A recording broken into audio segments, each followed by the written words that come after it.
It's the practice of redlining that has kept Richmond segregated. The nationwide case became so important at that time because home ownership was the key then. Well, one of the issues is you can't be a homeowner without certain things, and homeowners insurance was one of them. In the Richmond housing market, it's not that different than the segregation in the housing market of any city. Sadly, there are even governmental policies, and those policies tended to compound racial segregation and isolation of minority communities in Richmond and other areas. We started getting together with Housing Opportunities Made Equal and other organizations throughout the nation about testing of mortgage insurance companies to see if they were providing insurance in a fair and unbiased, a non-discriminatory manner. We identified homeowners in areas and communities that we believed were being discriminated against and asked homeowners to participate and train them to be testers. The two houses that we used were, for insurance purposes, practically identical, except one of them was in a black neighborhood and one of them was in a white neighborhood. Both of the neighborhoods were on the north side of Richmond, and they were very close together. A series of testers made calls to homeowners insurance agents of many different companies, trying to get a quote on home one and trying to get a quote on home two, the paired house. The testers were each given a script to follow when they called the insurance agent. And it would be something on the order of, well, I'm buying a new house and I'm going to close in 30 days. Can you give me a quote on homeowners insurance? The homes were equally beautiful, equally well kept. The neighborhoods were all wonderful. But the difference was the minority composition of that neighborhood. You go, so what's the difference between this house and this house? And they go, the shutters, the doors, and they look so much alike. The difference is who lived in them. I got nothing. No, I will be out to see you, no appointment, no nothing from that telephone survey. Basically, you move on. They don't want you. Find someone that does want your money.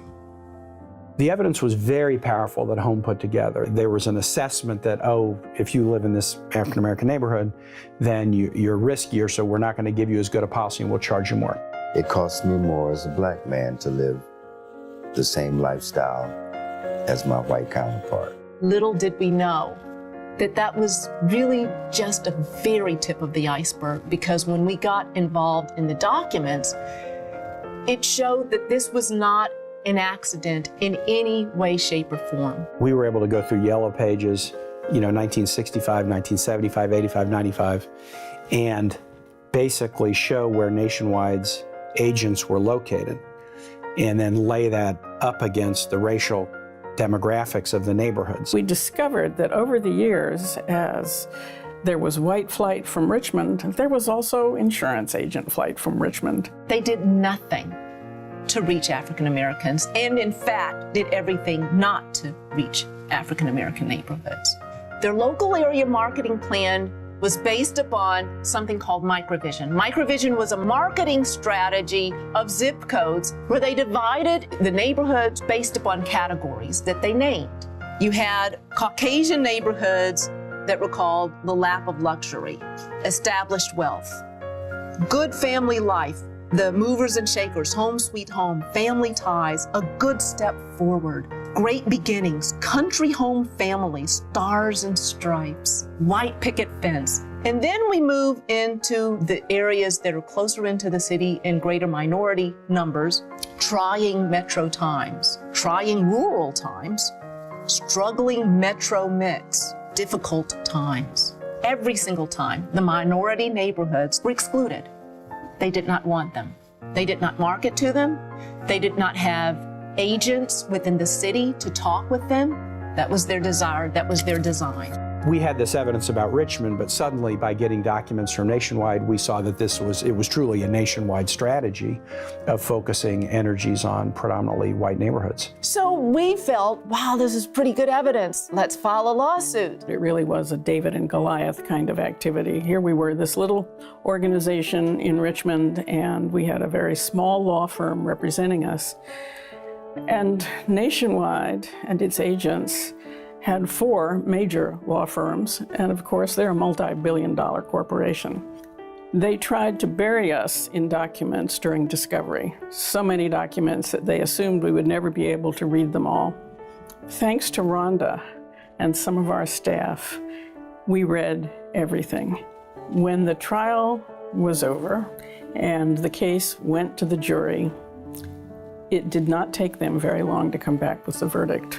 You have Tim Kane, Tom Wolfe, and myself as the trial lawyers. Tom on this side, Tim on this side. We're just holding hands underneath the table, trying to look calm, with our hearts racing. And the jury comes back and says, we won. We were just ecstatic, absolutely ecstatic that the jury got it. It was amazingly rewarding after all the years that we spent investigating and working on the trial and on the lawsuit, to have the jury agree with us and to know that we were right and that we had made change. It was the largest civil rights jury verdict that had ever been issued in the history of the United States. The result of it was that it changed the insurance industry.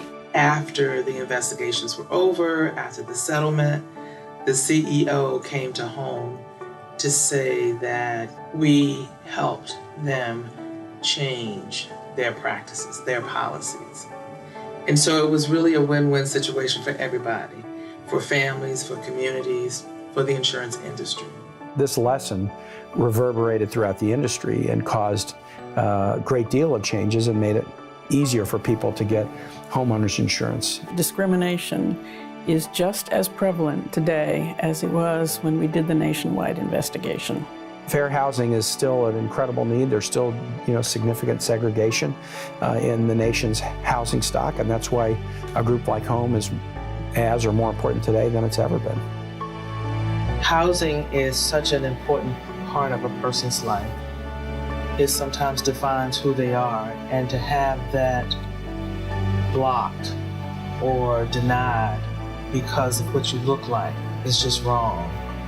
But there will always be people who believe that, which is why we will always be here.